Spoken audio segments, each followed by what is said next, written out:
Ladies and gentlemen, good morning and welcome back to our channel once again. And it is my hope and prayer that this video is going to find you guys in good health.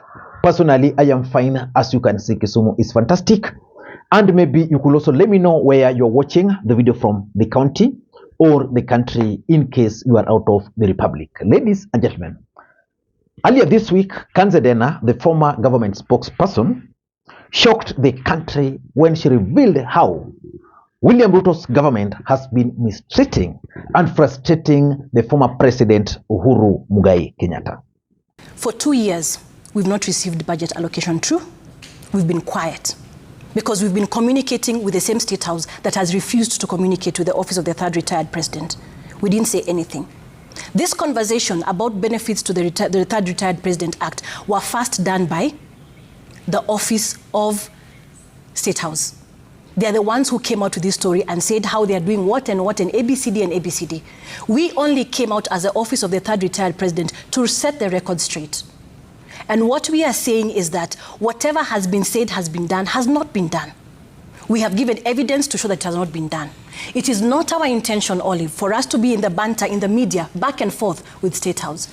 Our position at this point in time actually is, if the government is clearly coming out to say that they will not support and they will not enact the Retired President Benefits Act, according to the third retired president, according to what the law says, let them come out clearly and say, we are not going to do it. What about your...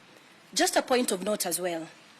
The late President Daniel Arap Moi and the late President Mwai Kibaki were allocated and maintained more than double the number of vehicles that have been allocated to the third retired president to ensure optimum running of his office. There were fuel cards that were issued, and the fuel cards were given, as well as the maintenance of the vehicles, but that has not been done because the cards were blocked in the month of March 2023 to date, that is. I'll take that again. The fuel cards were given, however, they were cancelled and blocked by State House since March 2023 to date.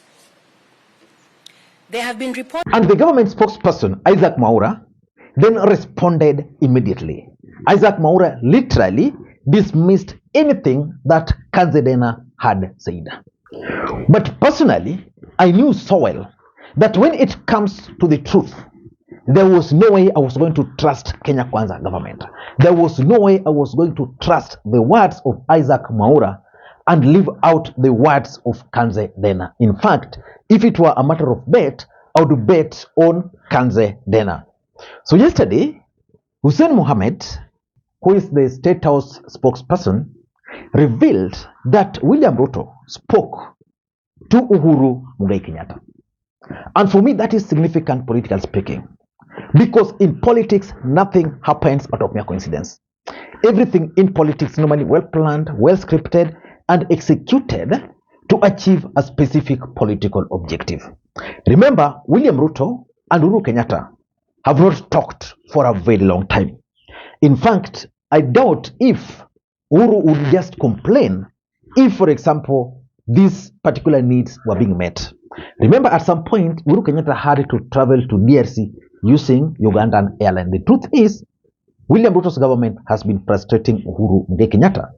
So in this video, I want us to figure out why William Ruto finally decided to reach out to Uhuru Kenyatta. Because according to Kanzedena, they've been writing emails, no response. And when there's a response, it's verbal because nobody wants to take responsibility. Of course, for Uhuru Kenyatta, sometimes I want to sympathize with him. Sometimes I don't want to sympathize with him. Because remember, Raila Odinga, Kalonzo Musyoka, and Musalia Mudavadi were also entitled to this kind of benefits. But because of one reason or the other, Uhuru Kenyatta, when he was the president, also really frustrated Raila, Mudavadi, and Kalonzo because they were part of Azimio. But that's now water under the bridge. Let me just read for you what Hussein Mohammed posted. This is what Hussein Mohammed posted. This morning, President William Ruto had a conversation with his predecessor in office, the fourth president, President Uhuru Kenyatta, regarding concerns about facilitating the functioning of the retired president's office. President Ruto has consequently constituted a team led by the head of the public service to immediately address all the issues raised, including the location of the retired president's office and the attendant staff establishment. And he copied Emmanuel Talam. But I'm wondering, why couldn't William Ruto just do the honorable thing? Because if in our constitution the requirement is that a retired president is entitled to A, B, C, D, why don't he just give him? Because the truth is, in the next few years, William Ruto will also be out of office. And we don't want a situation where William Ruto will be out of office and then he's also being frustrated.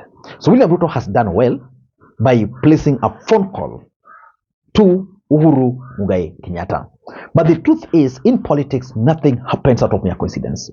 There are compelling reasons that forced William Ruto to call Uhuru Kenyatta. And those are what I want to reveal to you guys in this video.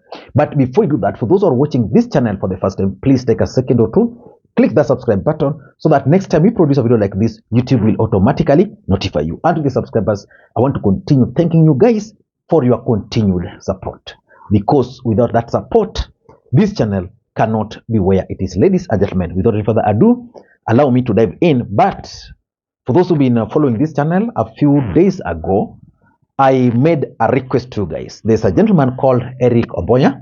Eric Omboya secured a chance to go and work and study in Canada, and he needed air ticket of 250,000. We had managed out of our own means to raise for him 130,000. So we are still looking at 120,000, and we created a link. He created a link, Mchanga, where we ask you guys to help him. You can spare your lunch, 100, 200 bob. But I've just checked the amount we've raised so far. It's only 2 days left for the Mchanga, but we've only managed to raise 6,000. Guys, please, if you can spare your lunch, send Eric that small amount of money. I'm going to pin the link in the comment section so that you can just go directly. Because of accountability, we wanted the money to go directly to that Mchanga so that we can actually see how much has been raised. Ladies and gentlemen, let us now dive in. The truth of the matter is that when Uhuru Kenyatta was the president of the Republic of Kenya, he really frustrated William Ruto. And my expectation was that when William Ruto was going to take over, he was going to show Uhuru Kenyatta the right way by ensuring that everything is facilitated as per the law. Because if William Ruto is also going to do what Uhuru did to him, then probably when someone also picks over from him, will do the same. So I was really happy to see William Ruto placing a phone call to Uhuru Kenyatta. The truth is, William Ruto has been forced by circumstances to place that phone call. Number one, there was the fear of Mount Kenya rebellion. Remember, in the mountain today, there is the issue of Rigathi Gachagua. Rigathi Gachagua is the deputy president of the Republic of Kenya being attacked by Kenya Kwanza leaders, Kimani Ichung'wah, Moses Kuria, all those other leaders from the mountain, including even Professor Kithure Kindiki. Then, if you look at it critically, Rigathi Gachagua is the senior most government official from the mountain. Uhuru Kenyatta is a retired president, again, was being attacked by these guys. So the question in the mountain had started taking a different trajectory. The question which they were asking is, how come Uhuru was wrong? How come now Rigathi is wrong? And how come it is only Ruto who is right? So they were like, now, in this case, there's no way both Uhuru and Rigathi can be wrong, and that is only Ruto who is right. They had started heaping the blame on William Ruto, that William Ruto is targeting their guys. And remember, for William Ruto to win in 2027, Mount Kenya is key. So probably the intelligence had informed him that he was losing the mountain. The mountain is now rebelling against him over the mistreatment of Rigathi Gachagua. Now you add that to Uhuru Kenyatta, because for Uhuru Kenyatta to come out the way they did, that was serious. Number two, it was also going to be difficult for William Ruto to deal with Rigathi Gachagua and Uhuru Kenyatta issues at the same time. Because remember, when William Ruto had just crafted a strategy of dealing with Rigathi Gachagua, the issue of Uhuru Kenyatta being mistreated came up. So the best strategy, place a phone call to Uhuru Kenyatta, sort out Uhuru Kenyatta issue, then now deal with only one issue. Because it was going to distract their focus. You know, you attack Rigathi, then Uhuru is also here. Do you attack Uhuru? Or is Uhuru Kenyatta issue now going to vindicate what Rigathi Gachagua was saying? So Ruto was keen on dealing with Rigathi Gachagua. So he had to seek out for Uhuru Kenyatta. He wants Uhuru Kenyatta to just relax. Number 3, the Isaac Mwaura statement which he issued was in bad taste. It was not really presidential. You look at it from several angles. Number 1, Uhuru Kenyatta was the main guest during Isaac Mwaura's wedding. And in Isaac Mwaura's own words, Uhuru Kenyatta funded his wedding. Then, now is the one, Uhuru Kenyatta is being frustrated and being the government spokesperson is the one now talking the way he was talking. In fact, the statement by Isaac Mwaura, if you were to read it again or if you were to watch it again, it was not presidential. So I think William Ruto felt bad that the kind of statement which was coming from Isaac Mwaura, because if you listened to Kanzedena was stating some certain things which was just making sense. That, you know, you guys gave us fuel card. They're entitled to. You gave us fuel card. But there's a problem.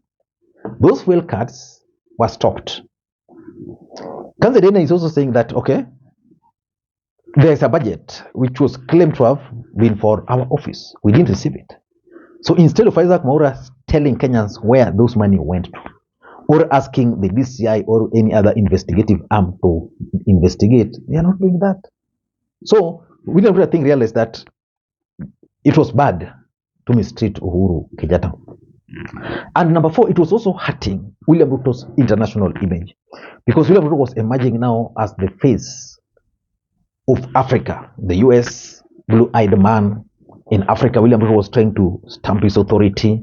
Then we have a former president who has been tasked with overseeing elections in South Africa by AU. You have a former president who's been tasked with the issue of peace mission in Ethiopia and Eritrea, dealing with the peace mission in DRC. Then he's issuing a statement that your government is not facilitating anything. So it was denting the image of William Ruto internationally. So he had to place that phone call. And of course, lastly, William Ruto was also coming out as a vindictive politician, very vindictive. So for me, I think someone might have advised him, probably the NIS, that, boss, this thing here is not good for you. I don't know what you think. That's my take. Until next time, this is Lee Makwiny. Bye-bye.